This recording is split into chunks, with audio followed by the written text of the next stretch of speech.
Celtic are back in action this weekend as we take on Aberdeen in the Scottish Cup. In today's video we'll discuss all the latest Celtic news from the last 24 hours. That includes some big Celtic Champions League news. There is so much to cover in today's video. And hello everybody, welcome back to the channel. Before we do get into today's video, as always, make sure you do drop a like on this video and subscribe to the channel for more Celtic content. Celtic defender Liam Scales has rejoined team training at Lennox Town, signalling a timely boost for the Hoops as they prepare for the Scottish Cup semi-final clash against Aberdeen. The club released images from Friday's session showing Scales actively participating with the squad after being sidelined for last week's match due to an injury. In his absence, Mark Nowocki filled in against St Mirren, playing for over an hour before being substituted for Stephen Welsh. Nowocki's performance was solid, though it was evident that he was still finding the match rhythm reflecting his lack of recent game time. Despite Nowocki's reasonable display, there is a vocal section of the Celtic fan base advocating for his inclusion from the start in the upcoming semi-final at the National Stadium. Scales' return to training is a positive development for Celtic, providing additional defensive stability as they head into a crucial phase of the season. He's been Celtic's most used central defender this season. Just a quick one, boys and girls, to tell you that we have a new drop available on our website. We have the Brendan Rodgers Pope tee along with the Celtic Ultra t-shirts. Do browse the collection by going down to the link in the description or going to celticapparel.com. Anyway, let's get back into today's video. Despite not being known for their recent European pedigree, Celtic have appeared in a prestigious Champions League table involving some elite teams. On the continent this campaign, although they didn't progress past the Champions League group stage, the Hoops did make progress on their 2022-23 season. They doubled their points tally and secured a first home win in Europe's Premier Club competition in over a decade, defeating Feyenoord by 2-1 thanks to a late Gustav Lagerbilk header. Securing 3 points that night contributed towards the boys' place in the 20th of the Champions League all-time table. Given that only two sides in the above table have played fewer Champions League games than Celtic, Man City and PSG, their place in it is all the more impressive. Should they win the title, the Celts will look to add even more points to their tally next season. If they qualify, the Parkhead side will have a much greater chance of improving their European record because they will face 8 different opponents in the initial stages of the Champions League and play 2 more games than in previous years.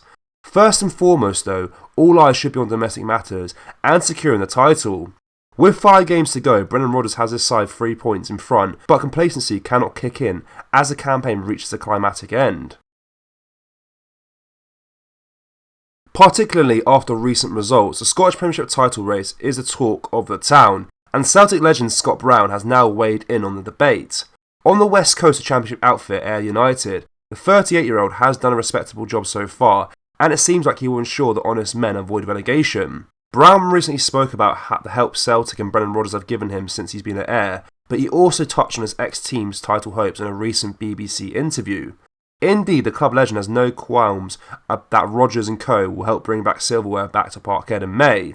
He said, "I think if anyone knows Brendan, he knows what he's talking about. He's got an understanding of what he wants for the club. Yet I believe that he'll do it. They will make sure they win that league, that's for sure. I'm sure Brendan will be looking forward to picking up that trophy and going again this season." Although the Hoops are 3 points clear at the top of the table with 5 games to play, they cannot afford any sense of complacency. The boys must strictly focus on themselves and win their games to secure a 3rd league title in a row. It's easier said than done, but in the words of Rodgers, the club comes alive at this stage of the campaign. Celtic have put themselves in an encouraging position as we await the start of the post-split Scottish Premiership fixtures. Of course, there is still a long way to go, however. A surge of positive form coupled with Rangers dropping points in the back-to-back league matches has opened up a 3-point gap at the top of the table. Crucially, Celtic also have a positive goal difference of 5 over their rivals heading into the remaining top-flight encounters, which can almost be an extra point in the right circumstances, as seen under Ange Postecoglou. This season has had its fair share of ups and downs for both sides of the Glasgow divide, with either side fumbling points in the Scottish Premiership on 9 separate occasions. Nevertheless, Celtic have drawn 6 and lost 3, meanwhile Rangers have the reverse, drawing 3 and losing 6, proving that even on some of our off days where we have failed to see 3 points over the line, there are still outcomes that can be beneficial in the long run.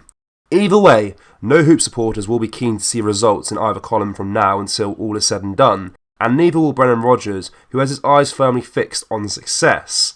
With the finish line in sight for both sides in the title race, former Celtic man Charlie Mulgrew believes that Rodgers will fully prepare his men for the tasks ahead regardless of going on elsewhere. Citing his old side's strong position heading into the run-in, the ex-Scotland international also believes that there is an advantage to build on for the reigning Scottish Premiership champions, though he doesn't think that will produce internal naivety at the club. He stated, "It's been a funny season, with some ups and downs. It's been good for the fans, but Celtic have got to feel that they're in a strong position at the moment. Celtic were unlucky not to get the win at Ibrox, disappointed with that. Even if both teams before might have taken a draw, then Rangers obviously dropping points at Ross County gives them an advantage. There's still loads to play for, they're not naive, and I'm sure the manager will have them prepared for the rest of the season, ready to go. There's a big game against Rangers coming up, big games coming up everywhere. You've seen the first half against St Mirren, it doesn't matter who you play, teams can make it tough for you. They've got to be prepared for every game, and it's going to be a battle right to the end." Rodgers' message to his players has been centred around showing ruthlessness in the final 5 matches, as we can't afford to become complacent just because of 1 or 2 advantageous outcomes elsewhere. I'm sure most fans would agree with the statement as Celtic continue their quest to secure a domestic double, which continues against Aberdeen tomorrow at lunchtime in the Scottish Cup semi-final. Silverware at Parkhead is key, and it is time for the collective at Lennox Town to step up and prove they deserve to claim first prize. Celtic managers have come and gone over the years, each leaving their own telling impact at Parkhead before moving on to new pastures. One man whose name is warmly received among the support is former boss Ronny Deila, who arrived from Stromsgodset in 2014. The 48-year-old spent 2014-15 and 2015-16 at Celtic, winning back-to-back Scottish Premiership titles and the Scottish League Cup. In 2016, it became clear that change may be needed in the dugout, paving the way for Brendan Rodgers to step in. However, fans will always respect his passion for the club and ability to forge a young team packed with talent that would go on to succeed in future years at Parkhead. Christopher Iger, Ryan Christie, Stuart Armstrong, Boyata and Patrick Roberts were signed under his watch. Meanwhile, Callum McGregor and Kieran Tierney were given their platform from the academy to shine in the first team by the Norwegian.